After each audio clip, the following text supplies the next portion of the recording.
My mother didn't raise her voice when she disowned me. She lowered it. She leaned across the white tablecloth on the night of my 25th birthday, folded her hands like she was about to say grace, and told me in a soft, patient voice that they had only ever kept me for the money. That the money was gone now, that there was, in her exact words, nothing left to justify the arrangement. Then she smiled. That was the part I'll never unhear. Not the sentence. The smile. My father slid a folder across the table until it touched my plate. They had already filed the paperwork. They had already cut me out of everything they owned, weeks before, and had driven me to a restaurant I'd never been allowed to enter to tell me over a dinner I hadn't asked for. I didn't cry. I didn't say a word for a long, cold minute. I picked up my water glass, and I noticed my hand wasn't shaking, and I filed that away like a small miracle. Here is what my mother didn't know, sitting there so proud of her timing. 6 months before that dinner, I had already found the family I was born to. And that night, without telling a soul at my mother's table, I had seated all 3 of them at table 9, 15 feet behind her chair, close enough to hear every cruel thing she said. She just hadn't turned around yet. What happened when she finally did is the reason I'm sitting here, 6 years later, telling you any of this at all.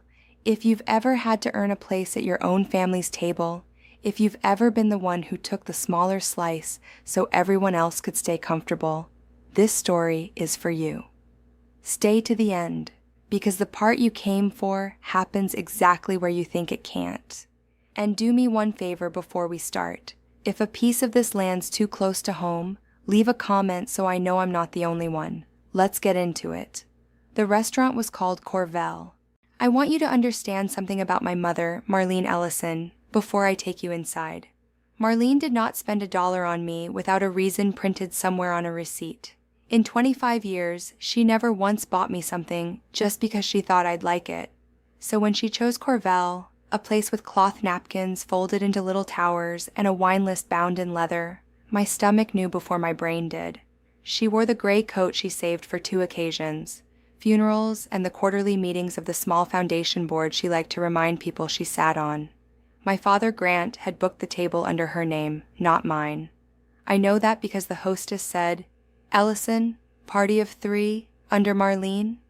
And my father answered yes before I could open my mouth, the way he'd been answering after her for 30 years. There was no cake, no candle, no little card propped against the salt shaker. For a birthday, the table was strangely empty, and the air between my parents had that specific stillness I knew from work. The stillness of people who've already agreed on a verdict and are just waiting for the room to catch up. I spent my days settling estates. I worked at a trust company downtown in the department that handles what happens to a person's money after they can no longer hold on to it themselves. I read trust documents the way some people read a face, and I promise you there is a difference between a dinner and a legal proceeding, and I could smell it from the door. This was not a dinner. So I did what I always do when a room turns cold. I slowed my breathing, and I counted the exits, and I noticed the little brass number standing on the table behind us and to the left. Table 9. I didn't know yet why I noted it. You mark a landmark before you've admitted you'll need to find your way back to it. I set my own thing down beside my water glass. A plain manila folder, unremarkable, the kind you'd carry a boring form in. My mother glanced at it and, I could tell, assumed it was a resume. Maybe a birthday card I'd made myself, since I could never afford real ones as a kid. She had no idea what I'd put inside it. Nobody at that table did. To understand why I wasn't surprised, you have to understand what birthdays were in the Ellison house. When I was small, my birthday was a grocery store cupcake with 1 candle pressed into it. Not 1 candle as a cute tradition. 1 candle because a box of candles cost more than a single, and Marlene did the math. I'd watch that cupcake sweat on the counter while she took a phone call in the other room, and by the time she came back, the frosting had gone soft and the candle had tipped sideways, and she'd say, "Well, go on then," like she was doing me a favor by letting me light it at all. 3 weeks later, my cousin Trevor would have a party with a rented inflatable slide in the backyard and a woman in a chef's coat carrying trays. Trevor was my Aunt Colleen's boy. Trevor was blood. I understood that word long before anyone said it to my face. I asked once, the year I turned 8, if I could have a party too. Aunt Colleen was over drinking my mother's wine, and she answered before my mother could. She said, kind as anything, "We can really only do one big thing a month, sweetheart, and this month is Trevor's." That was the sentence that taught me the most about my childhood. Not the cruelty of it, the kindness of it. How gently a grown woman could explain to a child exactly how much she was worth. So I learned the arithmetic early. One cupcake costs less than a party. A kid who asks for less is cheaper than a kid who asks for the same. By 9, I had stopped asking for cake, because I could see it made the math easier for everyone, and being easy felt like the only currency I had any of. I didn't tell myself that was sad, I told myself it was efficient. That's the thing about being raised useful. You don't notice you've been given a price tag until somebody reads the number out loud. I left that house the week I turned 18, with 2 duffel bags and a community college acceptance letter I'd filled out myself at the public library. Nobody drove me, nobody offered. I worked the overnight shift at a distribution warehouse and took morning classes half asleep. I transferred to the state university, waited tables on weekends, and finished a degree in accounting while owing nobody anything. I want to be clear about that, not because it makes me special, but because it matters for what comes later. Nobody handed me a thing. By 25, I was an estate settlement officer at a trust company, and I was good at it. My whole job was helping families through the moment when the money finally has to move. I drafted the quiet, boring pages that decide everything. The schedules, the beneficiary designations, the language that determines who eats and who doesn't years after the funeral flowers have died. I could read a distribution clause the way other people read the weather. And the sick joke of my life, the one I couldn't laugh at for a very long time, was this. I could set a perfect boundary for a total stranger. I could look a grieving man in the eye and tell him precisely what he was owed and precisely what he wasn't, and I could do it without blinking. But I could not, for the life of me, make my own family want me. The only Ellison who ever did was my grandmother. Her name was Adele, my father's mother, Grandma Adele. She was the single adult in that family who ever treated me like a person instead of a line on a budget. She had an opinion about everything and an apology for nothing. When I was 10 and crying in her kitchen because Trevor had told me I wasn't a real Ellison, she set down the pan she was scrubbing, took my face in both her wet hands, and said the sentence I carried for the next 15 years. "They didn't get you by accident, sweetheart. Somebody chose you.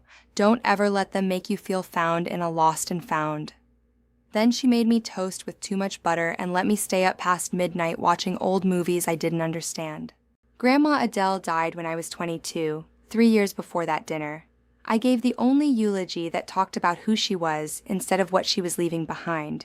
And within about 6 weeks of the funeral, my parents quietly sold their cramped little rancher and moved into the big house on Holloway Street, the house that had been in Adele's family for 2 generations, the one with her name on it in ways I understood better than they knew. I didn't think much of it then. I was buried in grief and in a caseload of other people's dead relatives. But there was something Adele said to me on one of our last Sunday phone calls, her voice thin as paper, that I tucked away without understanding. She said, "I made sure of it, Nora. You'll never have to beg anybody for your own life." I thought she meant it the way grandmothers mean things. Be strong. Stand up straight. It would be almost 3 years before I learned she'd meant it literally. In writing, notarized. The year I turned 24, the family went quiet around me, not the comfortable kind. Texts that used to come back within the hour started taking 3 days. My mother stopped adding me to the holiday planning thread and then acted baffled when I turned up to Thanksgiving without the dish nobody had told me to bring. Aunt Colleen got louder in the opposite direction. She started using a word in the family group chat she'd never bothered with before. Blood. "This is a blood-only weekend at the lake. The cabin only sleeps 8, and we'd like to keep it to blood this year. Hope you understand." I understood perfectly. I just didn't yet have the documents to know why the temperature had dropped all at once in the same season, like someone had flipped a switch. People don't usually turn cold on a schedule. Families drift, sure. But this wasn't drift, this was coordinated, and the part of my brain that reviews files for a living kept flagging it, the way you notice 3 unrelated invoices arriving on the same Tuesday and realize, slowly, that they were never unrelated at all. So when my phone lit up one evening in March with my mother's name and a voice 3 degrees warmer than it had been in a year, I didn't feel flattered. I felt the small, cold click of a lock turning somewhere I couldn't see. "Sweetheart," she said. She only called me sweetheart when she wanted something. "Your father and I would like to take you out, properly this year, for 25, the way we never quite managed when you were little." Every instinct I'd built settling other people's disasters said the same 3 words at once: "This is staged." Here's what most people misunderstand about my mother. They think the cruelty is the loud part. It isn't. The cruelty is the planning. The cruelty is a woman who never once managed a birthday cake suddenly booking the corner table at Corvell and calling it "celebrating you properly." When Marlene Ellison gets generous, it's because a spreadsheet somewhere has already told her the generosity will pay for itself. I'd watched her do it my whole life. I'd just never been the line on the spreadsheet before, so I said yes, sweetly, the way she taught me. And then I hung up, and I sat at my kitchen table for a long time, doing the only thing I know how to do when I'm scared. I thought about the timeline. I thought about the house on Holloway Street. I thought about the word blood appearing in the group chat this exact season, and about a thing my grandmother said before she died. And I thought about the manila folder already sitting in my work bag, the one I'd put together 6 months earlier for reasons that had nothing to do with my mother and everything to do with finally knowing where I came from. I didn't call anyone to panic. I made a few quiet calls instead, the kind you make when you've decided you are not going to be ambushed. You're going to be ready. I won't tell you yet who I called, but I'll give you the rule I live by, the one my grandmother never said out loud but taught me anyway. When my mother is sweet, someone at the table is about to lose something. I just made sure this time it wouldn't be me. I'll be honest with you about the fear, because I think you deserve the truth of it. Sitting in the Corvell parking lot that night, engine off, hands steady on the wheel, the thing I was afraid of losing had no dollar amount at all. I was afraid of losing the last thread of an idea that I had ever belonged anywhere. Because as cold as that house had been, as transactional as every candle and every hand-me-down, it was still the only origin I had. They were still, technically, the people who raised me, and if they cut that thread the way I suspected they were about to, then I'd be exactly what Trevor had called me at 10, not a real Ellison. Just a girl somebody picked up and eventually put down. That was the wound they were aiming for. They knew right where it was, because they'd been pressing on it my whole life. What they didn't account for is that the wound had already closed. 6 months can do that, if the right people find you. I checked the mirror on the visor, tucked the folder under my arm, and walked across that lot with the strange calm of a woman who has read the last page of a book everybody else thinks is still being written. I wasn't walking into a disownment. I was walking into a goodbye I had already chosen. They just didn't know it yet. We ordered drinks before anyone said a true thing. My mother praised the wine. My father repeated a story about the parking garage that he'd already told in the car. And then, somewhere between the bread and the entrees none of us would end up finishing, Marlene folded her hands and dropped into the voice. I know that voice. It's the one she used to return my Christmas gifts in front of me and explain why they weren't practical enough to keep. "We've always done our very best by you," she began.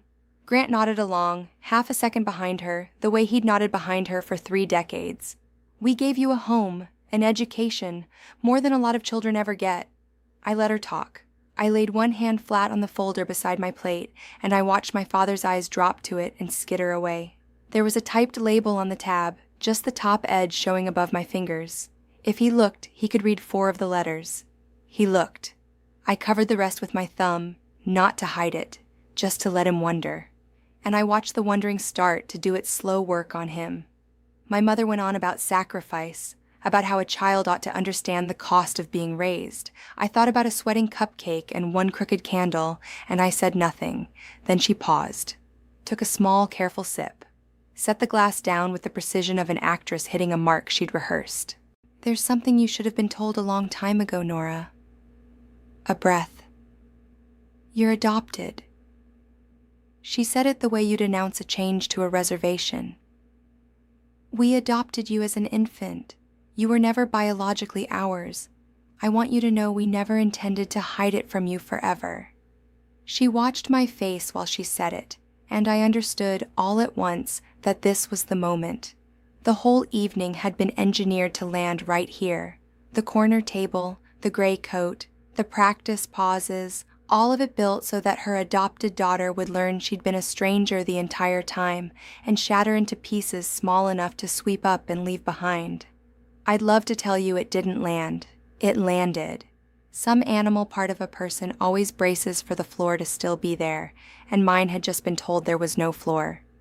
But I'd had 6 months to learn this already, and the only thing my mother actually revealed that night was how little she'd ever known me.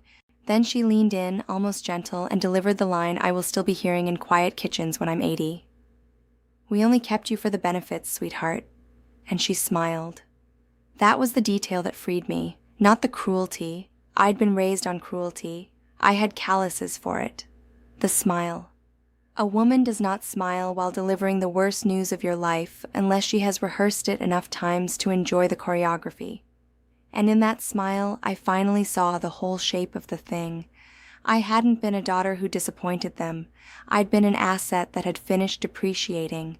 My father, to his eternal discredit, tried to explain it like an accountant defending a bad tax position.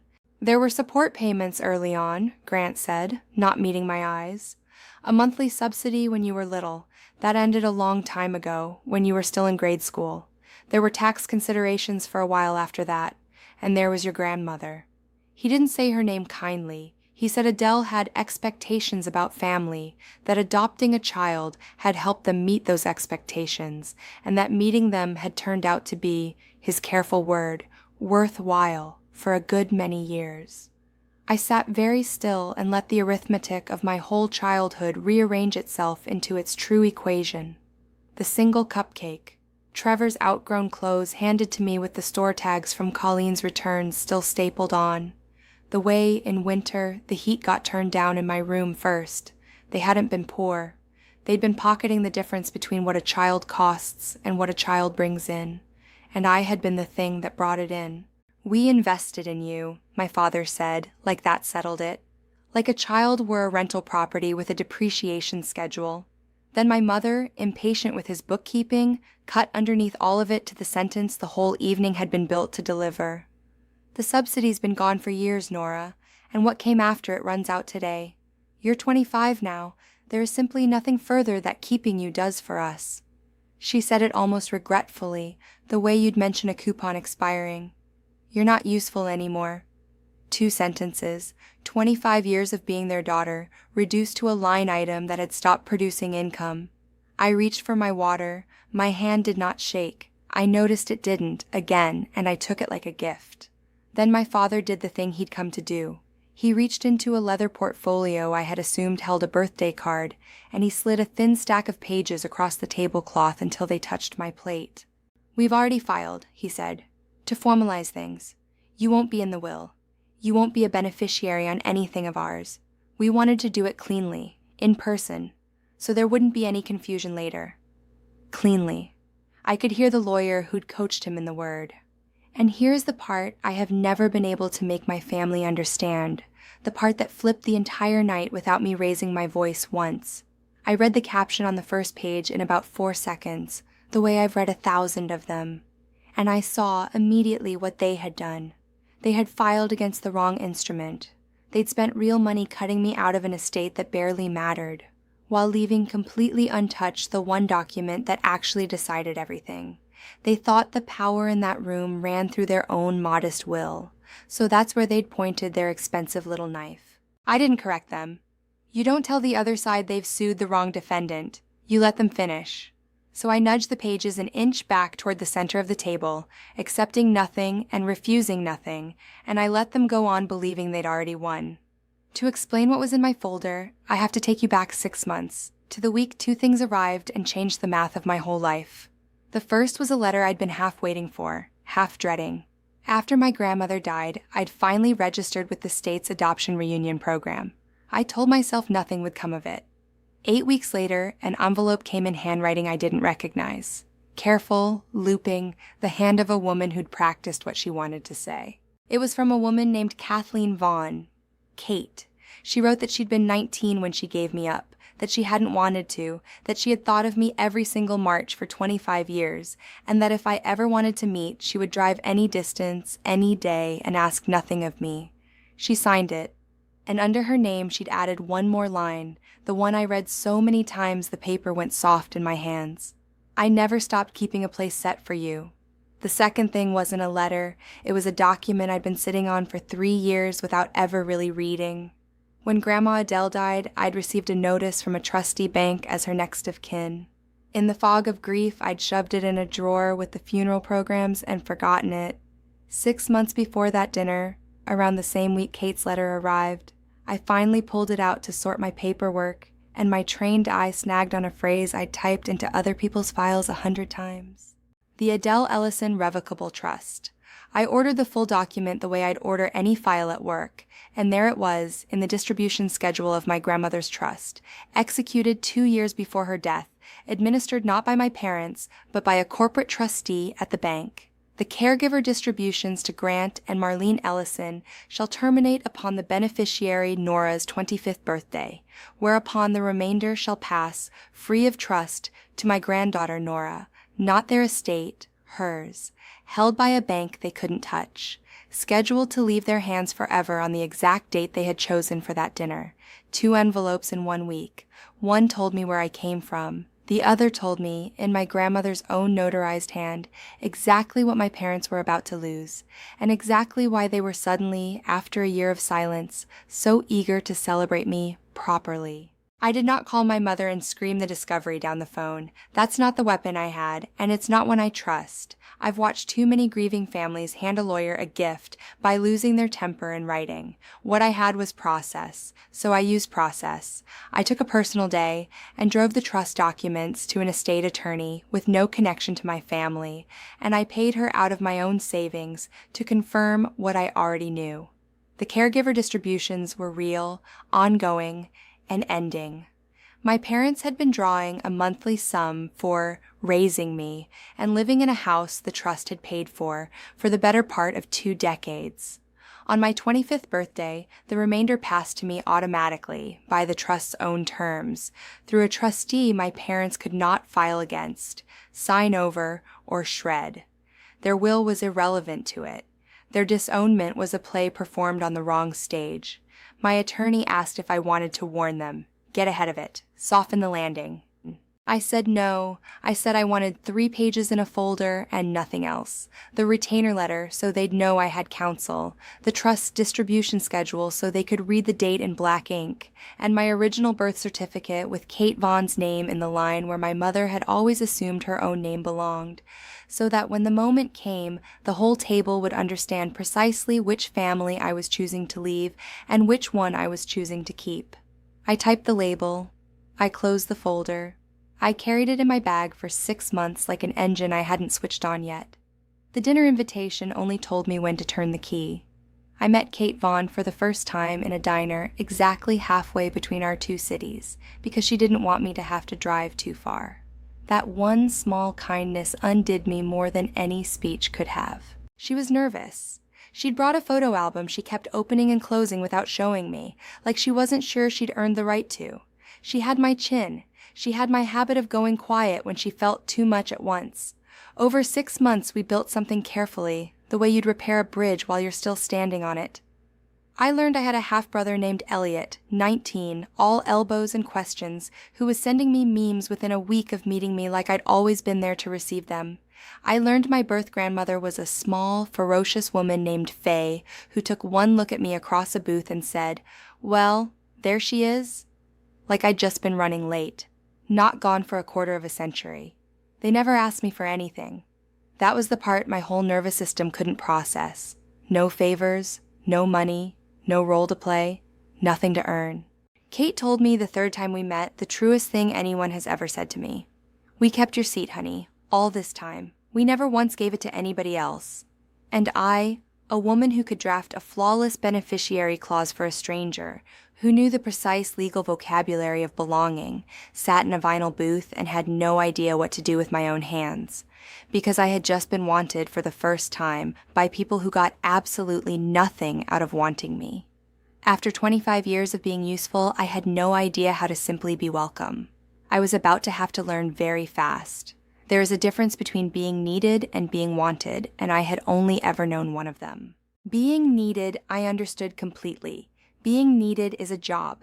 You show up, you produce, you stay easy, you keep the math simple, and in exchange, you get to keep your chair another quarter. I had been needed my entire life, and I had mistaken the steadiness of it for love. The way you can mistake a long commute for a destination just because you make it every single day. What Kate and Elliot and Faye offered me had no job attached to it, and that terrified me more than my mother ever had. The first time Kate called just to ask about my week, with no favor hiding underneath the question, I spent the whole conversation braced for the catch. When there wasn't one, I had to pull the car over because I couldn't see the road anymore. I tested them in small, ungenerous ways I'm not proud of. I canceled plans to see if they'd punish me for it. They didn't. They just said, "No worries, catch you next time," and meant it. I tried to pay for everything to make myself useful to earn the chair. Faye finally took my face in both her hands the way Adele used to and said, "You don't have to buy your way in here, baby. That bill's already paid." Slowly, over those 6 months, a knot I'd carried since I was 9 started, not to vanish, but to loosen. And I began to believe, against 25 years of evidence, that a person could simply want me in the room. So when my mother called to invite me to celebrate 25 properly, I already knew where I wanted to spend that evening. I just decided to spend it in both places at once.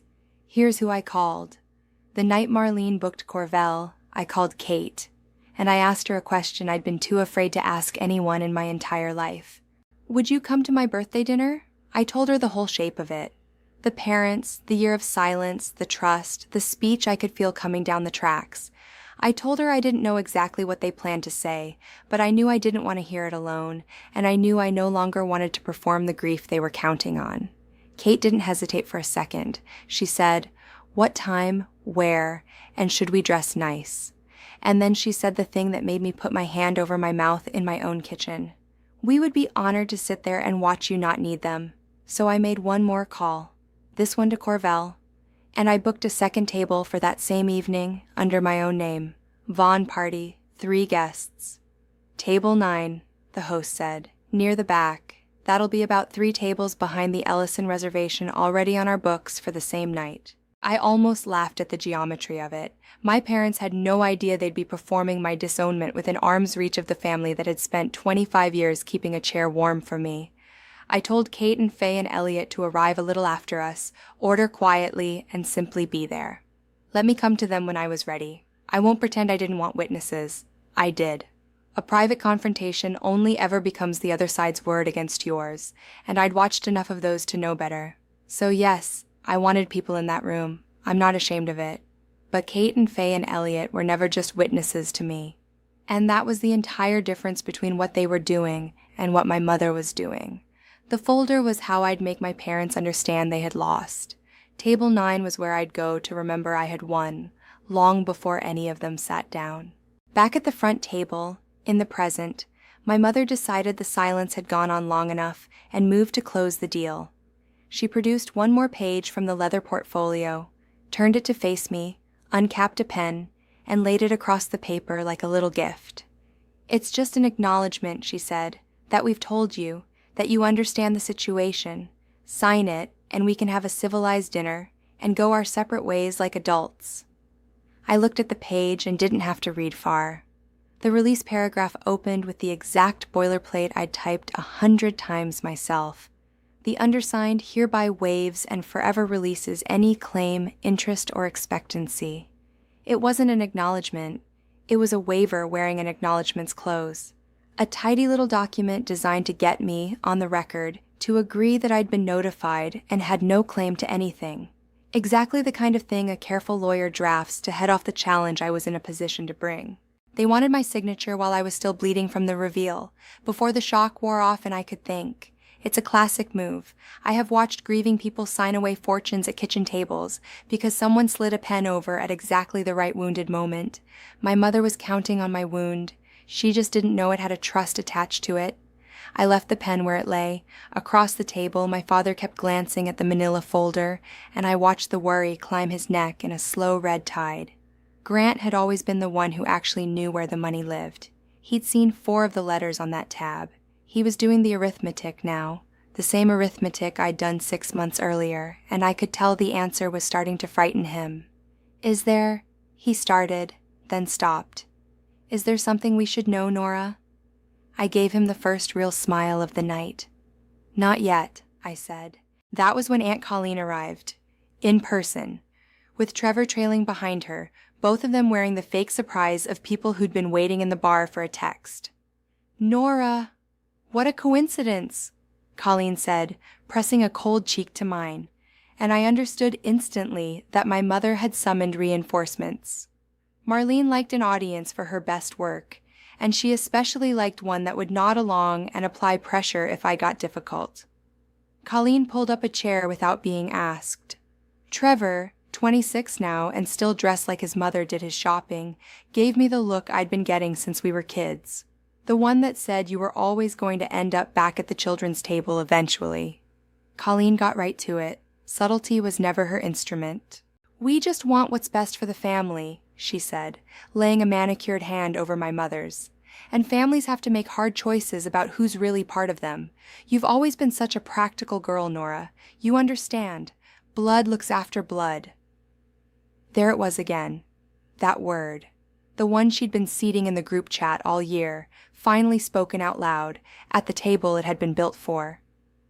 I looked at the woman who, 17 years earlier, had answered for my mother and explained to an 8-year-old why she wasn't worth a party, and I felt the last thread of obligation in me go slack. These were not people I was losing. These were people I was setting down.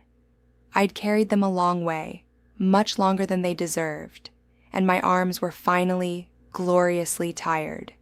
My father wasn't joining in. He was staring at his hands. And then, while Colleen was mid-sentence about the family's wishes, Grant leaned toward me and said something low, just for me. Your grandmother loved you. He stopped there, and for one strange moment I saw the whole other version of Grant Ellison, the one who might have existed if he'd ever, even once, chosen a hard thing over a comfortable one. His eyes were wet. He'd loved his mother. I knew that much was true, and some part of him understood that the woman he'd loved had built a wall around me with her own money, precisely because she didn't trust her own son to protect me. That had to be an awful thing to sit with at a dinner table. I waited. I genuinely waited. Because there was a version of that night where my father said the next sentence, the apology, the I'm sorry, this is wrong, I won't do this, and I would have heard it and it would have mattered. But he glanced at my mother, who was watching him the way a handler watches a dog wandering toward a road, and I saw him choose. He sat back. He picked up his water, and the almost sentence died in his throat, where so many of his almost sentences had died over the years. That was the closest thing to love anyone at the front table offered me all night. 4 words and a swallow. I didn't hate him for it. You can't hate a man for being exactly the weight you always knew he was. But I finally understood the real reason for the rush, for the whole cruel, hurried evening. It was sitting right there behind his wet eyes. He knew about Adele's trust. He knew the date was coming. And he had hoped, desperately, to get my signature on that waiver before I ever found out what his own mother had done for me. So I asked him a question, not loudly, not as a daughter. I asked it in the voice I use at work when I found the flaw in someone's filing and I'm giving them the dignity of noticing it themselves. Dad, I said, which instrument did you file under? Your estate or Grandma's trust? The table went quiet in a new way. My mother's wine glass paused halfway to her mouth. Colleen's manicured hand stopped its patting. Grant blinked at me like I'd started speaking a language he half recognized from a country he'd never visited, because in 9 words I had told them 3 things they hadn't budgeted for, that I knew there was a difference between the 2 documents, that I knew which one mattered, and that I'd known long enough to learn the vocabulary cold. None of them had ever heard me use that voice. To them, I'd always been the quiet one, the easy one, the girl who took the smaller slice so the table could stay pleasant. They had built the entire evening on the assumption that I would receive my fate, not audit it. What? My mother said. It came out smaller than she meant it to. What are you talking about? I let the question sit. I've learned that the most powerful person in any room is the one who doesn't need to rush to the answer. I turned my water glass a quarter turn on the cloth, lined it up neatly with the edge of the folder, and looked at my father, who had gone pale, who already knew, who was silently begging me with his eyes not to open it. Then I opened it. There was no flourish, no slam document, no speech. I simply turned the folder so it faced them and laid the 3 pages out on the white cloth, side by side, the way I lay exhibits in front of a client who needs to understand their own situation. The retainer letter first, with the firm's letterhead and the unmistakable line confirming I was represented by counsel. The distribution schedule of the Adele Ellison Revocable Trust second, the relevant paragraph right there in plain ink for anyone at the table to read. And third, my original birth certificate, with Kathleen Vaughn's name in the line where my mother had always assumed her own name belonged. I didn't point at anything. I let the paper do the work that paper does. My mother's eyes went to the trust schedule first, because of course they did. Some animal part of her had always known where the money slept. I watched her read it. I watched the words go in.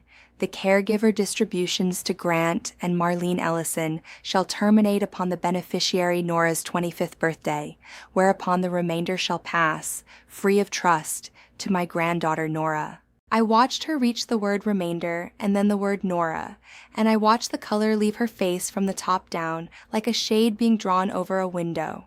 She looked up at me, then at Grant, then back down at the page, the way people do when they're hoping a second reading will say something kinder than the first. It never does. "Mom," I said gently, because I could afford to be gentle now. "You filed against the wrong family. The one you cut me out of was always the smaller one. Marlene is fast. I'll give her that." Even then, it took her maybe 10 seconds to assemble the full picture, and I watched her do it in real time. The house on Holloway Street, paid for by the trust she'd assumed she would live in forever. The monthly distributions that had quietly furnished her whole comfortable life, stopping tonight by their own terms. The remainder, the real money, the part she'd lived adjacent to for 20 years and never once controlled, passing on this exact date to the daughter she'd just told she was finished with. And the waiver, her clever little waiver that I'd been seconds from being handed, worth precisely nothing, because it released a claim on an estate that was never where the value lived. She'd aimed every weapon she owned at a will and missed the trust entirely. The cruelty had been free. The mistake had been expensive. Here's the last thing my mother ever taught me. People like her never apologize at the moment they're caught. They pivot. Her whole face rearranged itself. The cold drained out and a terrible warmth flooded in, and she reached across the table for my hand. "Nora," she said, and her voice had gone soft and wet and maternal in a way it had never once been when it cost her anything. "We're still your parents.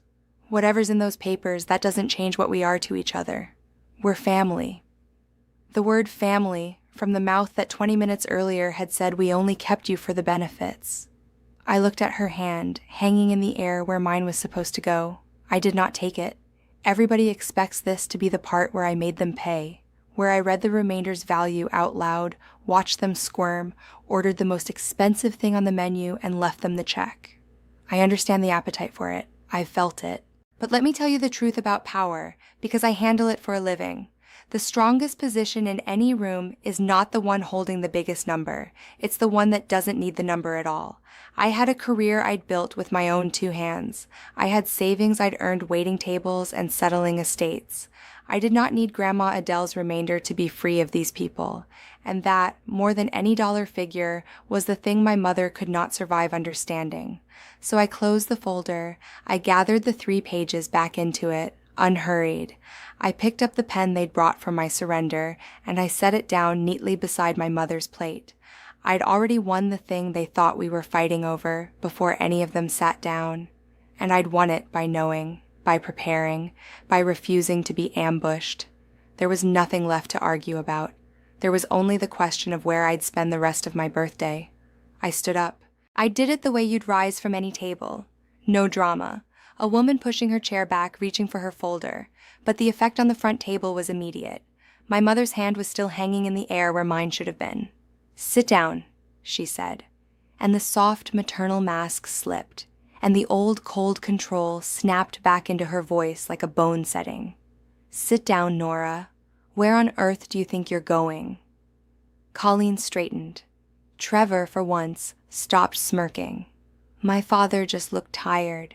The look of a man watching the one good thing his mother ever did walk out of his reach forever.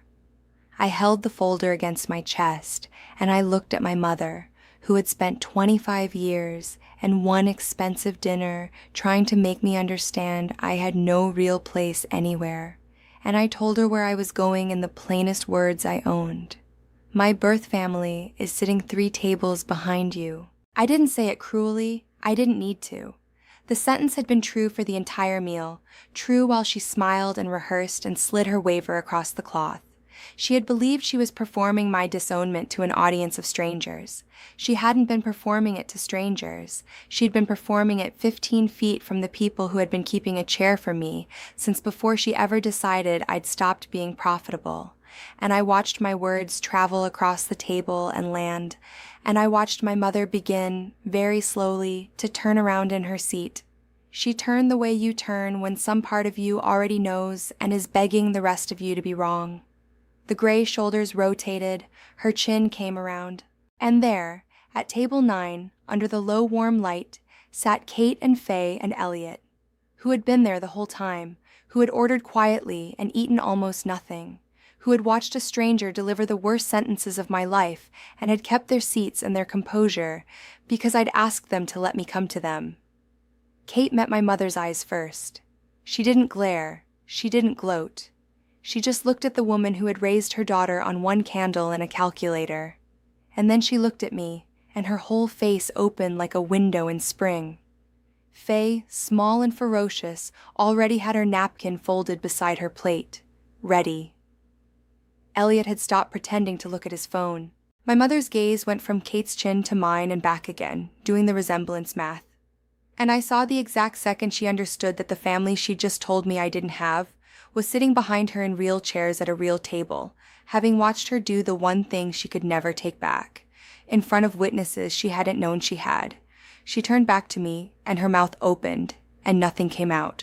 For the first time in my entire life, my mother had no script. And into that silence, where her next cruel line should have gone, a chair scraped back at table 9. They stood up, all 3 of them, not to make a scene, just to be on their feet when I crossed the room to them, the way you stand for someone arriving at a gate after a long, long flight. Faye first, because Faye does everything first, then Kate, then Elliot, cracking his knee on the table leg in his hurry. They didn't say a word to my parents. They didn't have to. Their standing said the whole thing. The restaurant had gone quiet around us, that specific hush of strangers who can feel something true is happening and have stopped pretending not to watch. A waiter froze with a tray on his shoulder. I walked past my mother, still half turned in her chair. Past Colleen, whose mouth had finally run out of the word blood. Past my father, who lifted his eyes to me as I passed, and then dropped them again, choosing comfort one last time. 15 feet, 3 tables, 25 years. When I reached them, Faye took my face in both her hands, exactly the way Adele used to, and Kate pulled out the empty chair beside her own. The 4th chair, the one they'd asked the host to set even though their reservation had said 3, and she said the words she'd written under her name in that first letter, the words that had gone soft from all my reading. "We kept your seat, honey, we always did." And I sat down in it, in the chair that had been waiting my whole life, at the table that wanted me before they even knew if I'd ever come. That was when my mother lost the one thing she never lost in public, her composure. I heard her chair scrape. I heard her stand. I heard the calm she'd worn all evening crack straight down the middle. "After everything we paid for," she said, and it wasn't quiet anymore. It carried across the whole dining room, sharp and rising. "After everything we did for you, the schools, the roof, the years, and you do this to us in public? You humiliate your family over money?" Heads turned now, openly. A man at the bar set down his drink. Colleen was tugging at her sleeve, hissing, "Marlene, sit down. People are looking." But my mother was past the reach of her own handler for the first time in her life, because the script was gone and all she had left was the truth coming out sideways. "We gave you everything," she said, to a room full of strangers, and I noticed the word she used, gave, not loved. Even now, even cornered, the word love would not come to her, because it had never once been in the inventory. I stayed in my seat at table 9. I didn't stand to match her. I didn't raise my voice to meet hers. Kate's hand had found mine under the table, and I just held it, and I let my mother be loud because the loudness was doing my work for me. Every person in that restaurant was watching a calm young woman sitting quietly with people who obviously adored her, and a furious older woman shouting about everything she'd paid for. And there is not one human being alive who hears a parent screaming about money and thinks, "Ah, there's the real family." My father never stood up at all. He just put his face in his hands. I let her run out of words the way a storm runs out of rain. And when the quiet came back, I did one last thing before I gave the rest of my attention to my actual family. I stood, walked the 3 tables back to the front, and set a single page down on the white cloth in front of my mother. The trust distribution schedule. I left it face up. "You can keep that one," I said. "You'll want to understand what ended today, and what didn't." She stared at it. Grant reached for it, and then didn't. And I looked at the two of them, my mother, who had priced me at 1 candle, and my father, who had loved his own mother too much to honor a single thing she'd asked of him. And I said the only sentence I had prepared in advance, the one I'd written in my head in the parking lot and promised myself I'd only use if I earned it. "You kept me for the benefits," I said. They kept a seat. Then I turned around and walked back to table 9, and I didn't look behind me again. Not when Colleen called my name. Not when my mother said something I couldn't hear and didn't want to. Faye had ordered me a slice of chocolate cake while I was gone, and Elliot had stuck the little restaurant candle in it and lit it. 1 candle. And for 1 second the symmetry of it caught in my throat. Then Kate leaned over and said, "Blow it out, sweetheart. Make a wish." And I realized I didn't have one. I already had it. The trust did exactly what my grandmother built it to do. On my 25th birthday, the caregiver distributions to Grant and Marlene Ellison ended, on the date and by the terms Adele had notarized 2 years before she died. The remainder passed to me through the bank trustee, untouched by the will my parents had spent good money revising. Because you cannot disinherit someone from a trust you don't control. Their waiver, unsigned, was worth exactly what it was always worth.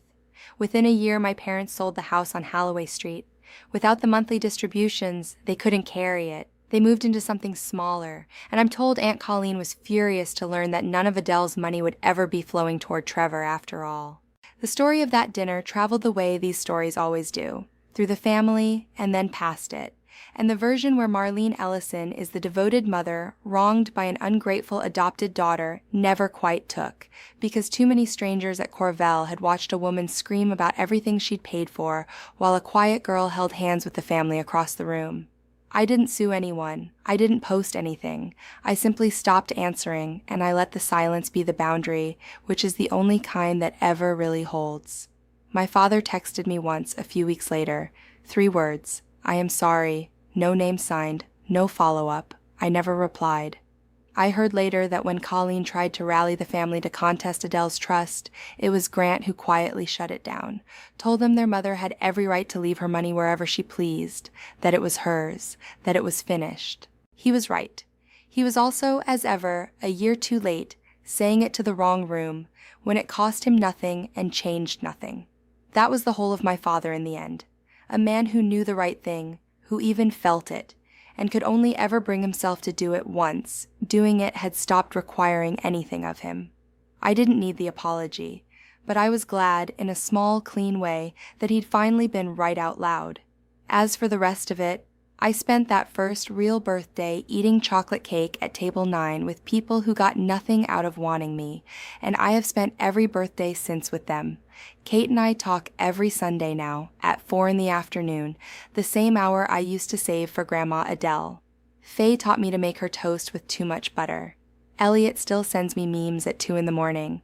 And somewhere in a drawer at my other family's house, there's a photo album that doesn't quite close anymore because it finally has enough pages in it. Being useful was all my parents ever wanted from me. Being wanted was the one thing I'd never had, and it took me 25 years and 1 terrible dinner to learn that anyone who only keeps you for the benefits has already told you, in the plainest language there is, that they were never your family at all. That's my story. 1 candle for 24 years, and on the 25th, a whole table full of people who would have lit them all without being asked. If someone in your life only shows up when you're useful, only calls when there's something to gain, take this as your sign to stop auditioning for a chair you already deserve. You do not have to earn the people who actually love you. If this reached you, leave one word in the comments, seat, so I know you found yours, or that you're still on your way to it. Share this with the person who needs to hear it tonight, and subscribe, because next week's story is one I've never told anyone. I'll see you at the table.